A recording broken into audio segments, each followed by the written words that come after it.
امتیازی سلوک کی مختلف صورتیں یا حالتیں۔ وہ دائرہ عمل جہاں ممکنہ طور پر امتیازی سلوک کیا جا سکتا ہے۔ تعلیم اور مذہب۔ کثیر تعداد میں لڑکیوں کا تجربہ یہ ہے کہ ان کا خاندان بھائیوں کی تعلیم کو ان کی تعلیم پر ترجیح دیتا ہے۔ کیا تعلیم کے معاملے میں لڑکیوں اور لڑکوں کے ساتھ امتیازی سلوک روا رکھنے کی اجازت ہے؟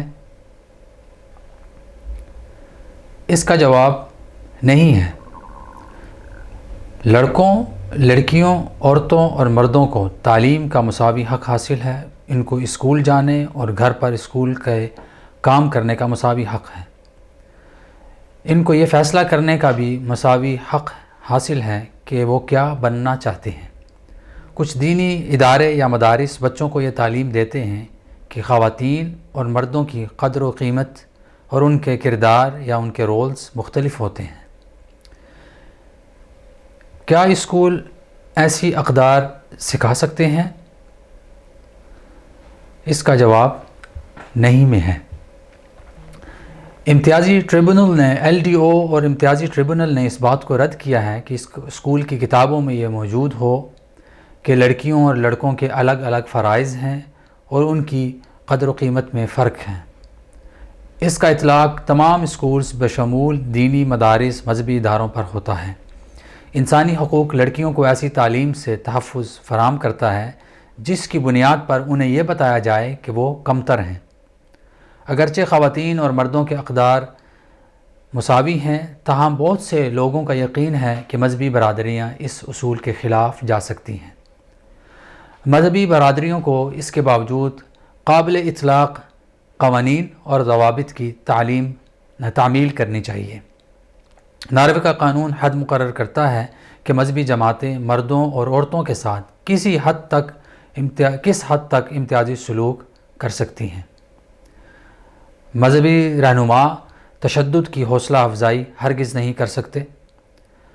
مذہبی رہنما ایک خاص حدود میں رہ کر یہ بول سکتا ہے کہ مثال کے طور پر ایک مذہبی رہنما گھر میں نافرمان عورتوں اور بچوں کے خلاف نظم و ضبط کے نام پر تشدد کی حوصلہ افزائی نہیں کر سکتا۔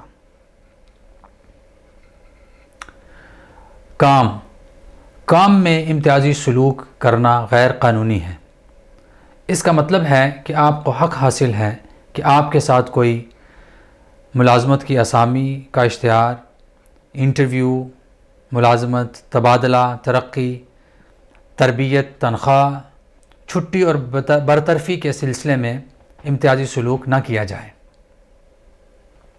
کام کے دوران امتیازی سلوک کے خلاف ممانعت اس وقت بھی لاگو ہوتی ہے جب کوئی ملازمت کل وقتی یعنی فل ٹائم یا جز وقتی یعنی پارٹ ٹائم میں کام ہو۔ SFO میں کام کرنے والی ایک مسلم خاتون حج پر جانا چاہتی تھی اور اسے سفر کے لیے 3 ہفتوں کی چھٹی نہیں ملی۔ SFO کا خیال تھا کہ اتنے لمبے عرصے کے لیے چھٹیوں پر جانا مناسب نہیں۔ اس عورت نے LDO میں شکایت درج کرائی۔ LDO نے واضح کیا کہ یہ بالواسطہ امتیازی سلوک ہے کیونکہ خاتون کے ساتھ مذہبی ہونے کی وجہ سے غیر مناسب سلوک روا رکھا گیا۔ SFO کے پاس چھٹی کی درخواست نامنظور کرنے کی معقول وجہ نہ تھی۔ حمل اور کام۔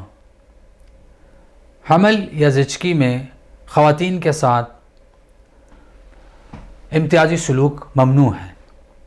LDO نے حمل اور ملازمت کے متعلق کئی کیسز میں اپنے بیانات جاری کیے ہوئے ہیں۔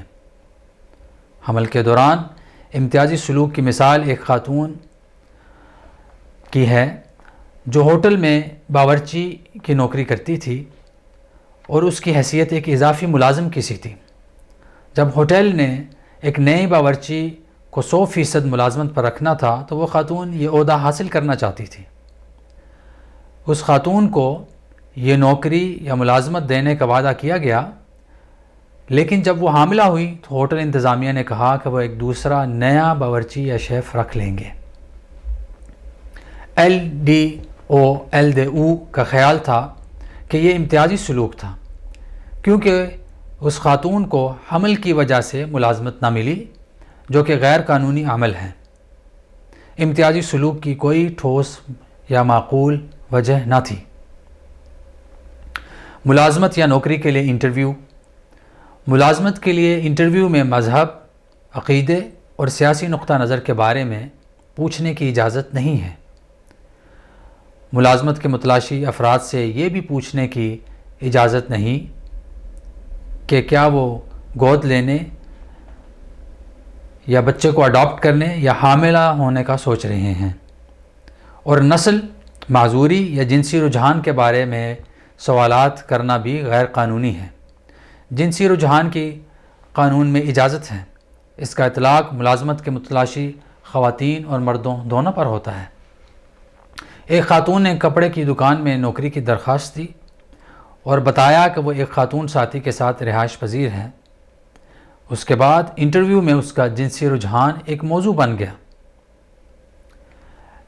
ایل دے او نے یہ جانا کہ عورت کے ساتھ جنسی رجحان کی بنیاد پر امتیازی سلوک کیا گیا، جس میں آجر نے یعنی کام دینے والے نے اس کے جنسی رجحان کے بارے میں مختلف سوالات پوچھے تھے۔